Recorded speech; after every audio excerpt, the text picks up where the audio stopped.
আমার বন্ধুগণ চরণেতে রইল নিবেদন, চরণেতে রইল নিবেদন। আমার বন্ধুগণ চরণেতে রইল নিবেদন।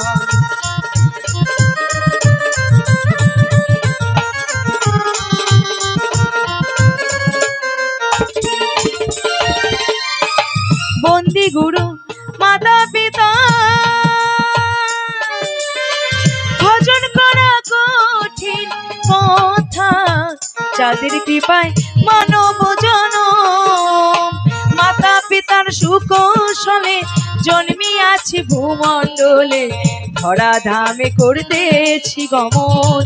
আমার বন্ধুগণ চরণেতে রইল নিবেদন।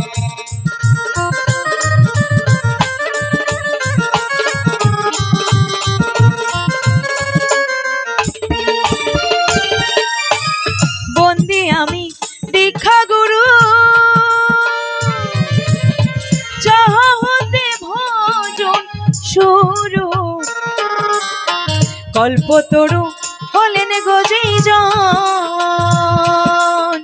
কর্ণে আমায় দীক্ষা দিয়া জ্ঞানের বাতি দিলেন জ্বলাইয়া। চরণেতে দিলাম ফুল চন্দন।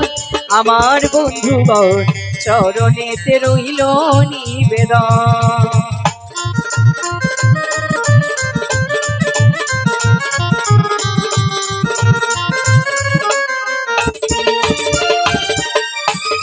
বাউল গুরুর চরণ বন্দে শিখাইলেন বাউলে সন্ধি। আমি প্রণাম জানাই যুগল চরণ,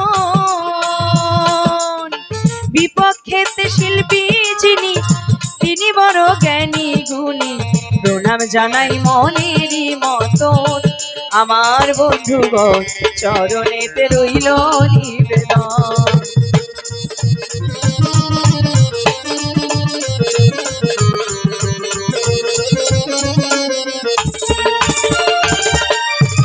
ব্যস্তই আমার যন্ত্রিকলা,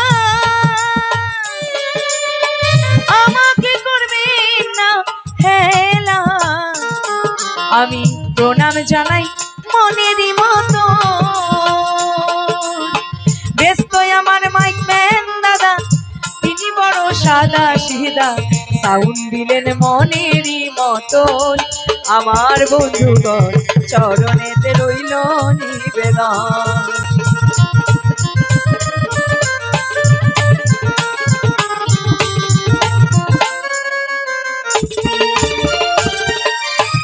ব্যস্ত এই কমিটি বৃন্দ,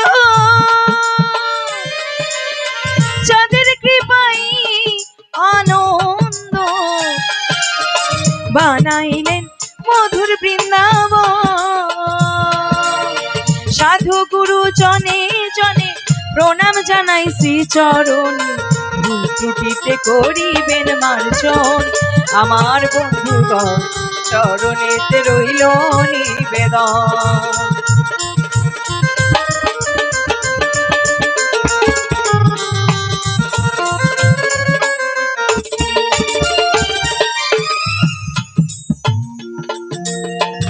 সেইখানেতে বলতে আমি চাই,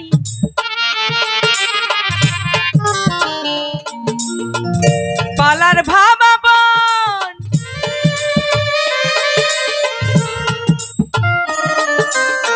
দুইজনাতে করব নন্দ।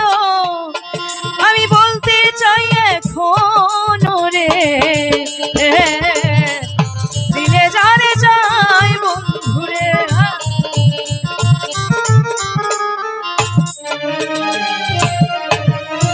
দুইজন ভূমিকায় দেখেন, যেহেতু আমি মেয়ে মানুষ, তাই মায়ের পক্ষের উকিল হয় সর্বশ্রেষ্ঠ। কারণ আমি একজন নারী, তাই হতে হবে আমাকে মায়ের পূজারী। কারণ মা ছাড়া কোনো গতি নাই, জন্ম থেকে মৃত্যু পর্যন্ত মায়ের সর্বক্ষণ দরকার। তাই তো আমি যখন মাতৃ জঠরে ছিলাম, আমি দেখতে পেলাম আমি আমার মায়ের কাছে আছি। জন্ম হয়ে আমি ধাত্রীর মুখটা সর্বপ্রথম দেখলাম। চারিদিকে প্রকৃতিতে তাকিয়ে দেখি এই বিশ্ব প্রকৃতি আমার মা আদ্যা শক্তি। সর্বপ্রথম যেই ভূমিটায় পা রাখলাম সেই ভূমি মাতাটাও দেখি মা। আবার যে সর্বপ্রথম অন্নটা আমি মুখে তুললাম সেটাও দেখি মা। আর জন্মদাত্রী মা এবং মাটির মূর্তির মায়ের মধ্যে কোনো তফাৎ নেই, মায়েরই রূপ আমরা পূজা করি। তাই সেরূপ চিন্তা করে আমি মায়ের পক্ষের উকিল হয়ে যাই। আর আমার বিপক্ষে যিনি শিল্পী, বেশ বৈষ্ণব বৈষ্ণব গোসাই গোসাই ভাব, বুঝলেন? তাই ওনাকে আজকে বৈষ্ণবের ভূমিকায় রেখে যাই, কারণ বৈষ্ণব নিয়ে আমার মনে অনেক দিনের অনেক জিজ্ঞাসা। তাই এখানে যদি বৈষ্ণব থাকেন কেউ, আগে সবার চরণে শতকোটি প্রণাম। আজকে আসরে দাঁড়িয়ে একটু বৈষ্ণব নিন্দা করতে হবে, উপায় নাই। কারণ বৈষ্ণব নিয়ে আমার মনের মধ্যে যা যা খটকা আছে সব কিছু আজকে আমার বিপক্ষে শিল্পীর থেকে শুনব। কারণ ওই যে বললাম উনি একটু বৈষ্ণব বৈষ্ণব ভাব, বৈষ্ণব তত্ত্বটা ভালো জানে। মানে আস্তে একটা মধুর চাক, বুঝলেন? যত খোঁচা দিব টপ টপ করে মধু পড়বে। ওই মধু আপনারাও খাবেন, আমিও খাবো। এখন মধু পাড়তে গিয়ে মৌমাছির এক দুটা কামড় তো খাইতেই হবে, তাই না? কামড়টা আমিই খাবো, ওটা আপনাদের খাওয়ার দরকার নেই। তাই একজন মায়ের পক্ষের উকিল হয়ে যাই, মানে আমি মায়ের পক্ষের উকিল হয়ে যাই। আর আমার বিপক্ষের শিল্পীকে আমি বৈরাগীর ভূমিকায় রাখতে চাই। কালী কালী কালী বলি রে, সবাই করলাম পদার্পণ, বিপক্ষেতে আছেন যেজন তিনি বৈষ্ণব সুজন রে। কালী কালী কালী বলি রে,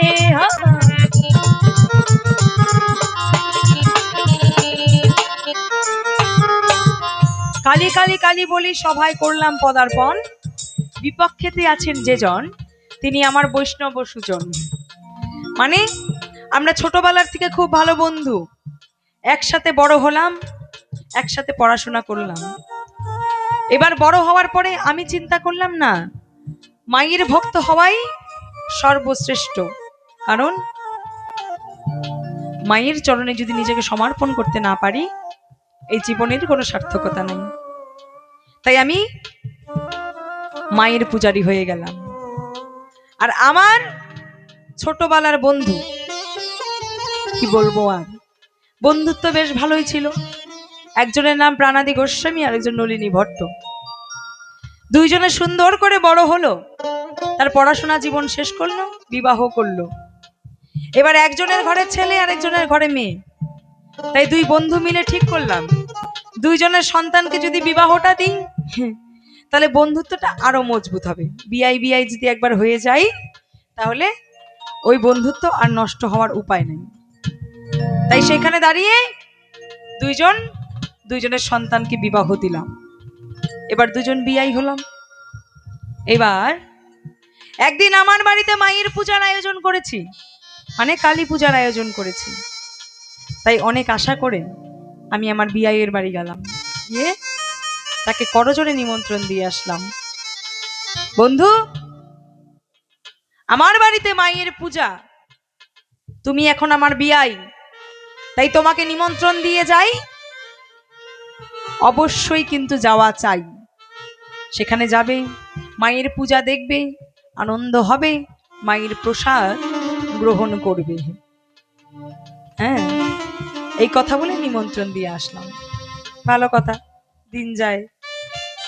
এবার পূজার দিন যখন আসলো, মায়ের পূজা শুরু হয়ে গেল। দূর থেকে দেখতে পাই আমার বিয়াই ওই একটা লেংটি পরে ঝোলা নিয়ে দৌড়ায় দৌড়ায় আসতেছে। মানে বিয়ের বাড়িতে আসবে, একটু ভালো পোশাক পরবে, সেটাও না।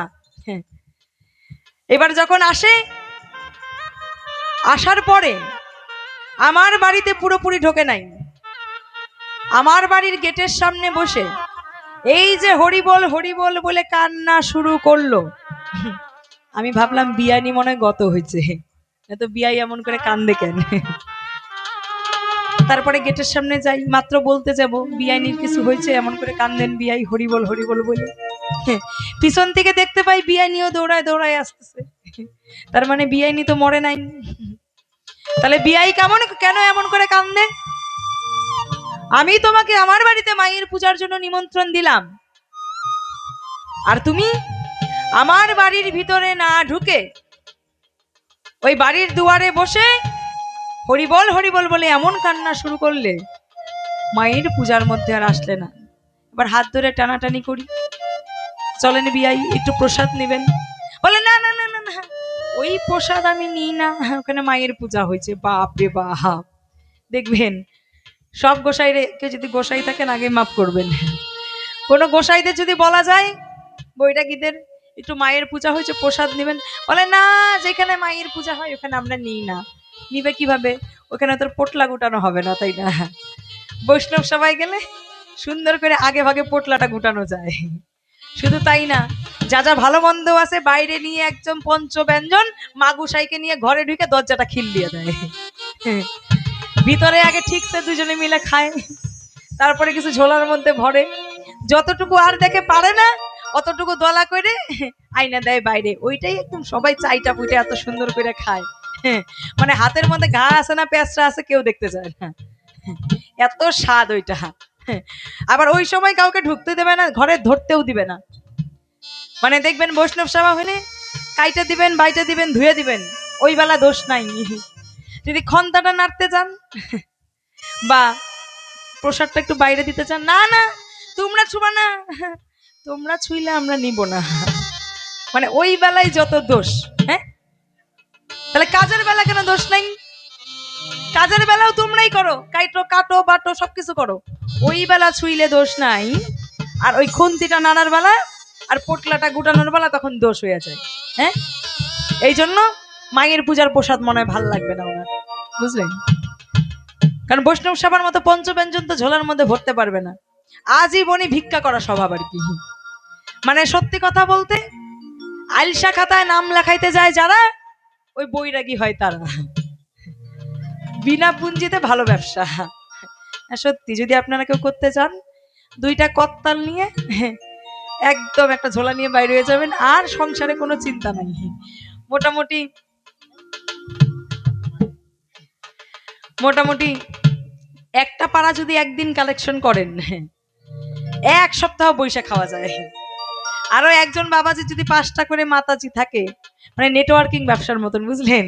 এক একজনকে এক এক পাড়াতে পাঠায় দেয়। এরকম করে একদিন যদি ভিক্ষা করে 1 মাস বৈশা খাওয়া যায়। মানে এই ভারতবর্ষে প্রায় আনুমানিক 20 লক্ষ বৈরাগী আছে, কোনো কাজে আজ অব্দি লাগে না। এই যে এত যুদ্ধ হয়, এত দেশের জন্য কাজ হয়, এত কিছু হয়, আজ অব্দি কেউ দেখছেন একটা বৈরাগী প্রাণ দিছে নিজে? আছে কেউ? নাই। কিন্তু আমার মায়ের ভক্ত স্বামী বিবেকানন্দ, সে এই দেশের জন্য লড়াই করে গেছে।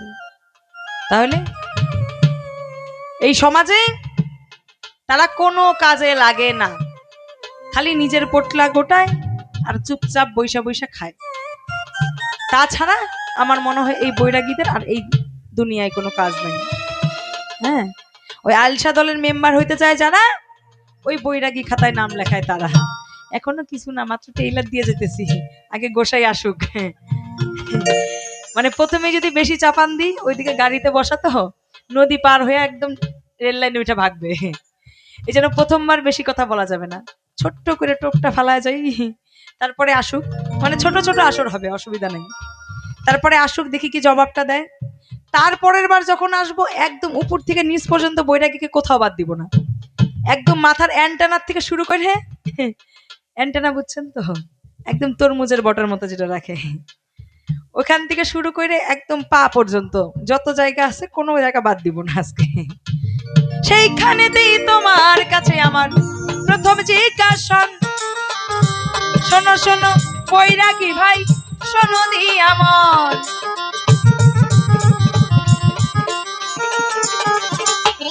প্রথম জিজ্ঞাসন, তোমাকে আমি মায়ের পূজার জন্য নিমন্ত্রণ দিয়ে আসলাম, তুমি আমার মায়ের পূজায় আসলে, কিন্তু আমার মায়ের মন্দিরের ভিতরে কেন প্রবেশ করলে না? মায়ের প্রসাদ তুমি গ্রহণ করলে না, কি কারণে তোমরা বৈরাগীরা মায়ের পূজার প্রসাদ নাও না, আর যেখানে মায়ের পূজা হয় সেই মন্দিরে ঢোকো না? সেই কথাটা সর্বপ্রথম তোমার কাছে আমি জানতে চাই। এই তো তোমার কাছে আমার প্রথম জিজ্ঞাসন, ভালোই ভালোই জবাব দিবে মনেরই মতো।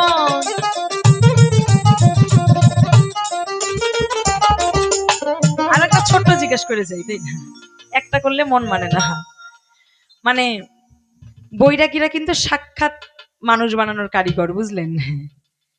এই যে বৈরাগী ভাই, একদিন, মানে সময় আছে তো একটা ছোট্ট করে গল্প বলি, আচ্ছা তো সময় সময় অ্যাভেলেবেল না? মানে একদিন এক শিষ্যের বাড়ি গেছে, বুঝলেন? এবার শিষ্যের বাড়ি গিয়ে দেখে তার একটা মেয়ে খুব কম বয়সে বিধবা হয়েছে। আমার বৈরাগীদের কিন্তু স্বভাব আছে, মাতাজি বানায় বিধবা মহিলাদেরকে। মানে কেউ যদি মাতাজি হইতে যান, স্বামীরে তাড়াতাড়ি মাইরা ফেলান, কারণ স্বামী থাকলে লাইসেন্স আছে, ওইদিকে হাত দেওয়া যাবে না। এই জন্য সধবা মহিলাদেরকে মাতাজি বানায় না, বিধবা মহিলাদের দিকে নজর থাকে বেশি গোসাইদের। এইবার গিয়ে দেখে শিষ্যের বাড়ি, শিষ্যের একটা কম বয়সী যুবতী মেয়ে, খুব কম বয়সে বিধবা হয়েছে, সামনে দিয়ে ঘোরাঘুরি করে, গুরুদেবের নজর সেখানে। বলে, বাবা শোনো। বলে, হ্যাঁ বাবা বলেন। বলে, তোমার মেয়েটাকে মানুষ করতে পারো নাই, আচ্ছা এই যে ও বিধবা হয়েছে, ও কি গুরুর আশ্রয়ে গেছে? বলে, না ওইটা তো আমি বুঝি নাই, কেমন কইরা মানুষ করব? বলে, চিন্তা করো না, আমার সাথে দাও, আমি নিয়ে যাই, নিয়ে গিয়ে মানুষ বানাই। এবার গুরুদেবের কথা কি আর ফেলা যায়? বলে, আচ্ছা নিয়ে যান। এবার মানুষ বানাইতে নিয়ে গেছে আশ্রমে। দিন যায়, মাস যায়, বছর যায়, মেয়ের আর কোনো খবর নাই, গুরুদেবও আর আসে না, মেয়েও আর আসে না। এবার শিষ্য না পায় নিজেই গেল গুরুদেবের আশ্রমে, গিয়ে ডাকে, দেখে গোসাই আশ্রমে নাই, নগরে গেছে। মেয়ে বাইরে আসছে, বলে, হ্যাঁ রে মা, এই কি তোর চেহারার অবস্থা? এত সুন্দর তোকে এখানে পাঠালাম, এখন দেখি তোর এমন দুর্দশা, চেহারা ছবি আগের মতন নাই, মনে হয় অসুস্থ। হ্যাঁ, তো কেমন মানুষ হয়েছিস? কেন বাবা, মানুষ বানাইছে। বলে, যখন মানুষ বানাইছে তাহলে এখন আমার সাথে চল। বলে, মানুষ যখন বানাইয়ে ফেলছে এখন তোর যাওয়ার উপায় নাই। বলে, কেন যাওয়ার উপায় নাই? যাইতে তোকে হবেই, আর এখানে তোকে ফালায় রাখবো না, তুই আমার সাথে আমার গৃহে চল, তুই আমার মেয়ে, আমার বাড়িতে থাকবি, এখানে আর থাকতে হবে না। বলে, না বাবা আমি যাইতে পারবো না। বলে, তা কেমন মানুষ বানাইছে?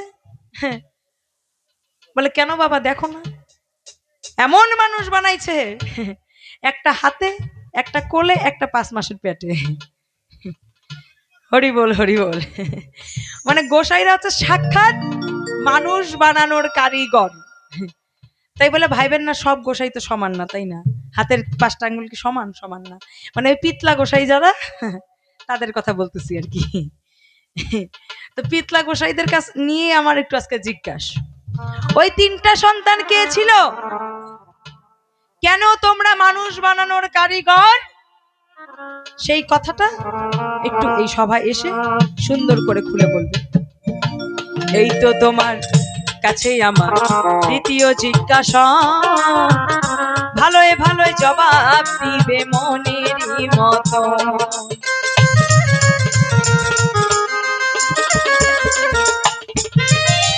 প্রথমবারে বেশি বলে দোষী কেন হব?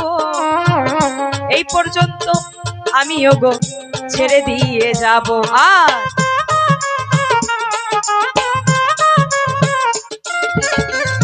দুই একখানা গান গেয়ে আসর ছেড়ে যাই, এরপরে আসবে দেখো বৈরাগী গোসাই।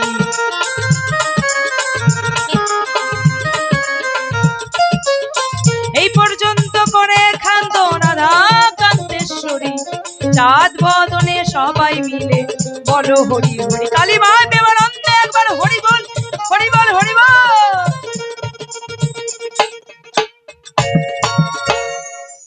তো গান গাই।